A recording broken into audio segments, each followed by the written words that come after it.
What's up, everybody? Eric here with another EWE Reviews. Today we're going to be talking about Mandalorian Season 3, Episode 8. Before going into that, please like the video, subscribe to the channel, let me know what you thought in the comments down below. As you can tell, I got a little guy right here who's not happy because we've had to repeat this intro a few times and he's just like, not happy. Alright, I'll let him go. But yeah, guys, let's talk about The Mandalorian. I thought this was a better episode than what we've had in the couple last ones, and this actual one actually had stuff to do with the actual story.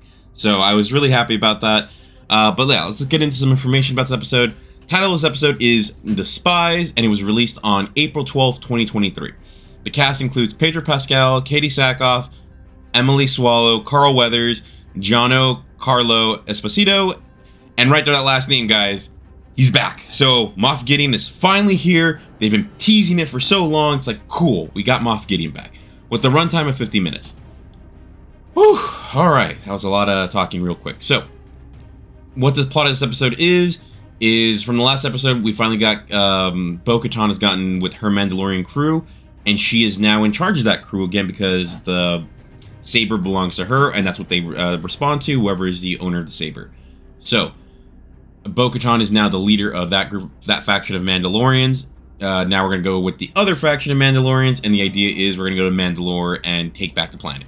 So that's the basic idea of this episode. I don't want to go too much in here in the spoiler in spoiler-free section. I will do a spoiler section as usual, and we'll talk more about the plot in there. That's the basic plot of this episode. So let's actually talk about my thoughts on this episode. First off, holy crap! Finally, we got a story that matters again in this. Like I know last week, the big complaint I had is take out all the stuff that happened on Polaris 15 or whatever it was. So all the Lizzo, Jack Black stuff, and you still get the same ending story with that episode, even though you took out most of what actually happened. Here, it actually thinks like everything actually mattered. So again, for me, it's like, Mandalorian, why do you keep giving us filler when you know how to give a good story? This was a great story, so why don't you just do this more often? Now, here's one problem I do have with this episode. We come off the ground running quick. I think the pace was a bit too fast and they tried to do too much in this episode.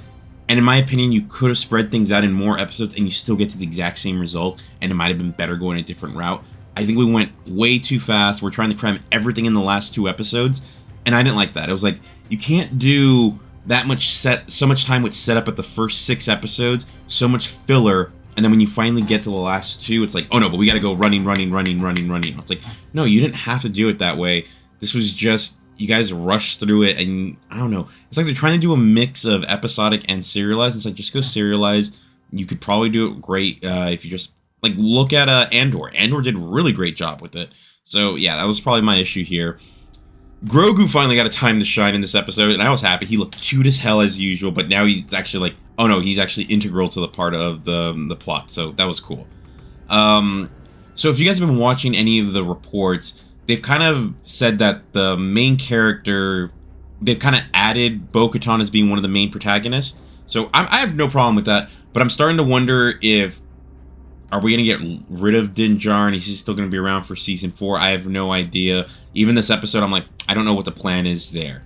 I'm like, you're not getting rid of Grogu, so he's still going to be around. I would assume Din's going to be around, but I'm not necessarily sure what the plan is.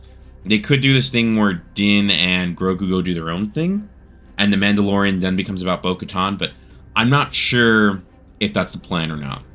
It was cool seeing both factions of Mandalorians together and their interactions and what's going on with them. Again, a lot of it felt rushed where they're like, oh, there's a lot of animosity between the 2 clans. I was like, yeah, but you could have actually made that alone could have been its own episode.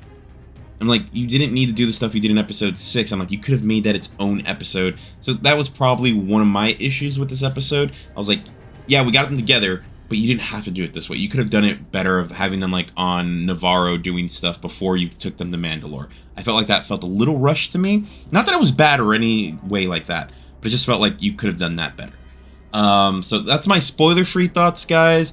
I did think this episode had a lot of good in it, and like I said, the rush parts are where, like, I think brought it down for me because it was like, you had a good idea. Why did you wait till the, like, and here's something that I think people need to remember.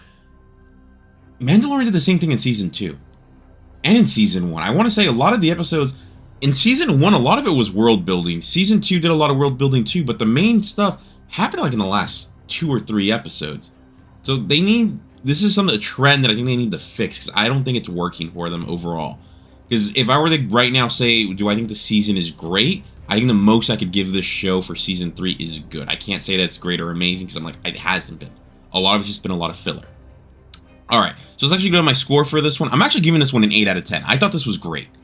However, why did it take for us to get to the second to last episode to go to great again? I felt like you could have done so much more. And this episode even showed, like, I felt there was things they could have done here that, like, you could have spread a lot of these ideas out in other episodes. But no, you just decided to, like, rush through it at the end. So that's my one complaint there. Like I said, 8 out of 10, still a great score. But it didn't need to be this way.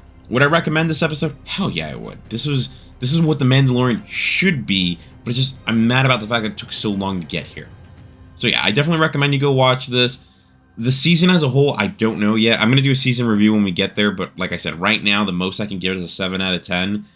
And even when I think about season 2, sometimes it's like, if Luke wouldn't have shown up at the end of season 2, I don't know what I would have thought about that season as a whole. Because that season felt like it was just backdoor pilots for other shows. Some of them which are never going to happen.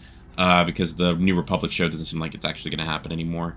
But yeah, guys, that's my spoiler-free thoughts. I recommend the show for sure, 8 out of 10. We're going to go into the spoiler section now, so if you're not going to join us for that, thank you for watching. Please like and subscribe to the channel. Comment down below what you guys thought. Maybe you don't agree with me. Maybe to you, everything's been going great this season, I'm just being a bit too harsh. That's very plausible, and fair enough. Alright, so let's go in now into the spoiler section, guys. So here's your warning. So 5, 4, 3, 2, 1. Alright guys, let's go now into the spoiler section. We're actually going to go through the plot piece by piece. So we actually start off the episode where we actually see that Moff Gideon is back. Oh man, sometimes I can't remember. The spy from the episode before with Kane, I think is her name. I'm hoping it's not, I'm not saying the actress's actual name, but Kane. We actually see her again, and she's on Coruscant, and of course she's talking to Moff Gideon. That's our first intro to him. And then we actually go now to Moff Gideon, and he's on a base. We don't know where the base is at, but hint, hint, you could figure out where he's at right away. We see these people, these troopers that look like they're in Mandalorian Beskar armor, and he kind of like passes through some like clone pods. So it's like, okay, these are probably clones that they've made. They're probably Mandalorian clones, which I kind of find funny because like you already had one of the best Mandalorian clones you could have done in Jango Fett. I don't know why you'd even need to make any others. And they don't actually show their faces. But I'm already convinced it's a clone of Din Djarin. I'm convinced it's a clone of Din Djarin that we're going to see in the next episode. Because we haven't seen Pedro Pascal's face this season. And it feels like you see his face once per season. So episode 8, I would assume we're going to see his face. But that's just my thinking right now, right there. So now we actually move on to, we go to Navarro and we see, oh my god, I know Carl Weathers is the name of the actor. I can't remember the name of the character, the magistrate? Farga? Oh my god. I'm not sure why I'm blanking right now. But we go back there, we see him, and now one of the droids is like, oh, we got an Imperial destroyer. I think he said Star Destroyer, but it's not a destroyer, it's a cruiser. It shows up, but it's clearly not Imperial. It has the Mandalorian Mythosaur symbol on it. Where is the Mythosaur? I thought we were going to go back to the Mythosaur from back in episode 2, and we haven't gone back to that, so I'm kind of wondering when we're going to go there. But yeah, the Mandalorians meet. It's hilarious because, oh my god, I'm going to call... Carl Weathers ends up giving Din Djarin a bottle of, I'm not sure, it's some liquor, but he's like, hey, you might want to do this when you're in small company, because we're not going to get that for everybody, because it's from Coruscant. But yeah, we start getting the Mandalorians together. There is some animosity between the two, but at this point, it's a little okay.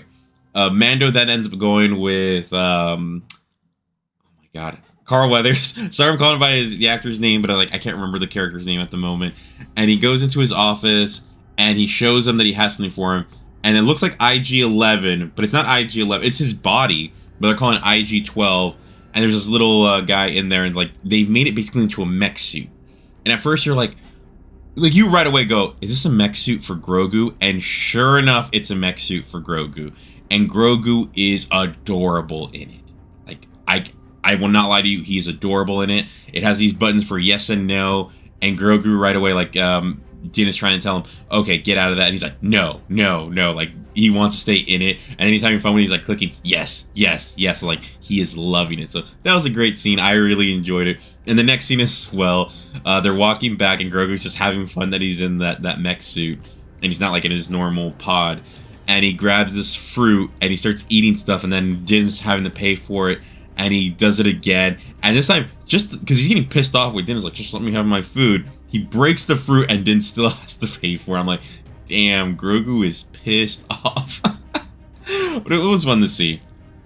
And then we end up going back to the Mandalorian camp. And Bo-Katan ends up telling them, hey, we need some volunteers to go to Mandalore and try and take back our home. We're going to go see... get the Great Forge. And it seems like in the end, like, first Din is the one that volunteers, but then we start seeing all these other people volunteer. And we get a shot of Mercedes. She's back. Mercedes Monet from AEW. I was like, she's back. I'm hoping she doesn't die, because that would suck. I'm loving her in Mandalore, so just have to give her a shout out. So the team ends up landing on Mandalore. They end up making like a little base so the ship can land. Let's see, from there we actually find out there's some Mandalorian survivors from the destruction of Mandalore. I was not expecting this. You see them like in this little like flat sail ship or whatever it is, and they end up showing up. And you're like, oh wow, there's still people alive, and they look all like beat up, but they still follow Bo-Katan. So that was really cool. And then they actually have like dinner together, and Bo even mentions like they're all saying, oh well, we didn't surrender because Mandalorians don't surrender. And Bo-Katan even says, I did surrender. She's like, I surrendered to Moff Gideon, but Moff Gideon took advantage of it, and he basically took the Darksaber from her, and he still destroyed her planet. She surrendered so she could save her people, and he still betrayed her. So that really sucked. And you can tell after this conversation, Bo's just like, I don't know what I'm doing. I'm not sure if these people are really going to follow me just because I have this saber. Like, there is definitely the feelings are like not great between the two tribes, or even three tribes now that we got the OG Mandalorians there too. But then Bo even says, like, I don't care about that saber. I'm not here for that saber. I'm here because I follow you. You are my, I pledge my allegiance to you. And I was like, oh, that's a cool move. Din's actually that's his boss or whatever. That's his queen or princess or whatever we want to call it in this one. So that was really cool. I really enjoyed that. Like, that's what I'm saying. I'm not sure if Din's meant to be the main character going forward, or if we're going to switch to Bo being the main character. Right now, it seems like they're both the main character, but Din's kind of like stepping aside a little bit, but he's still there. Alright, so the armor then takes some of the survivors that are hurt and injured back to the cruiser. And the other people end up trying to go find the Great Forge. There ends up being a fight on this ship between the two factions. And I think they're like playing the chess game, and then they're like, oh, you don't know the real rules and stuff like that. They get into a fight. And Bo's like, none of us can end up stopping this fight. Like, Din can't stop it, neither can Bo, even though like it's their people. But she's like, we can't be the ones doing it. And who shows up to stop the fight? Grogu. Grogu ends up showing up, and he tells them both, like, he stops them both, and he's like, press the button. No, no, no, no, no. And it's just like, he ended up doing the right thing, and he keeps pressing no. I'm like, yeah, Grogu did the right thing. He stopped the tension. So I'm like, Grogu's still going to be part of the story. He's going to be like part of this team. So that was really cool. They're close to get to the Great Forge, but then this giant monster comes out of the ground and destroys their vehicle. They end up going underneath on the ground. And at this point, I'm like, okay, in my mind, I'm like, you're going ground, you're going to go to the Great Forge. I'm like, in my opinion already at this point, I'm like, we haven't seen Moff Gideon again in this episode. I'm like, and Moff Gideon earlier in the episode, I didn't mention this. He was like, oh, we can't let them go to Mandalore. And I'm like, why do you not want them to go to Mandalore? And in my opinion already, I was like, oh, they're on Moff Gideon's on Mandalore, isn't he? Sure enough, Moff Gideon's on Mandalore. They end up, once they get to the Great Forge, his clone troopers end up making an attack on the Mandalorians. And it looks like it was a trap to get them. The Imperials are there. They're on a fight. And then they find the base of the Imperials right there. I didn't necessarily like this scene because I think you could have, like, they rushed it a bit too quickly. And I'm like, this is stuff you could have put in a couple episodes. There is an Imperial base on Mandalore. And it's like, okay. I get it. Like, oh, it's a perfect hiding spot because no one's going to go to this planet. But at the same time, it's like, you could have gone anywhere in the Outer Rim and you would have been fine more than likely. So, yeah, So they end up getting into a fight with them. Once they end up realizing it's a base, they ended up capturing Din Djarin because he tries to protect everybody. They captured Din. Now they want to get the Moff Gideon shows up, and he's wearing Beskar armor. All these enemies are wearing Beskar armor. It's kind of like, I get it, they have Beskar, but like the amount that they have for the amount of soldiers they have, and their soldiers still get killed pretty easily. I was like, did you really waste this armor? Because like Din doesn't die with it, and like you'll in a little bit like a bunch of them get killed. So I was like, that's a waste of Beskar armor. Sorry, that's just my opinion. I didn't think it worked. And it's also that thing of like, oh, what are you gonna fight? Yourselves. And it's like, oh my god, is this like the Flash where it's like every time he's gonna fight a speedster, and now they're gonna fight everyone with Beskar armor? It just didn't work for me. I thought that was like a little knock on. It's like, I wish they would have done something cooler. All right, so then, like I said, Din is captured, and they're trying to get out. They want to get the Darksaber from Bo-Katan. Moff Gideon tells her that he wants it. She ends up cutting a hole in the back of where they're trapped, and they end up escaping. However, Paz Vizsla ends up being like, no, I need to buy you guys some time. He ends up like closing the hatch so they can get a clean break, and he basically sacrifices himself. But he takes down so many of these troopers. Like I said, they're wearing Beskar armor, and they're getting like murdered. So I'm like, how strong really is Beskar armor? Because Din gets hit all the time, and he's fine. So that was kind of like one of my knockbacks on this episode. I was like, is Beskar armor even that strong when they're getting killed that easily? That was kind of one of my issues with it. But then, yeah, Paz makes that final stand, and he does a great job. He stops all those normal troops. But then the super troops that are like in red armor end up showing up, and they're not even using guns, and they're able to stop him. So he ends up dying. It sucks, but he did a noble sacrifice. And that's actually where the episode ends. I actually, like I said, I gave it an 8 out of 10. I thought they rushed too much of this, in my opinion. I think they could have slowed it down, and it still would have had a better effect to spread this out over a couple episodes. But I still liked what they did overall. Other than that, like, I'm excited to see the finale next week. But if I'm being perfectly honest, I'm more excited to see what some other shows right now are doing, because they've actually been setting up their finales better. Where this show, I think, like, oh, cool, we finally got like a great episode at the end, like the penultimate episode, but it's like, you could have done so much more this season, so I'm a little bit let down with the show at the moment. But I'm still excited to see what they do next week. If Moff Gideon gets stopped already next episode, and he's arrested again for like the 3rd season in a row, that's another thing. Moff Gideon keeps being the enemy, like the final boss of every season. It's like, he doesn't need to, and he's doing the exact same thing. Oh, he gets another type of warrior at the end of an episode. It's like droids in season 2, and now it's clone Mandalorians in season 3. I'm like, can we just move to a different enemy? Can you do something different? Because that's probably what I'm getting most annoyed with this show. It's like, do something different. You're doing the exact same pattern every season. I'm not liking that. But yeah, guys, please let me know your thoughts in the comments down below. Please like and subscribe to the channel. And yeah, the plan is to get another episode of Picard out soon. I want to get that on Friday. Not Friday, Saturday. And on Friday, my plan is to have the review for Renfield out.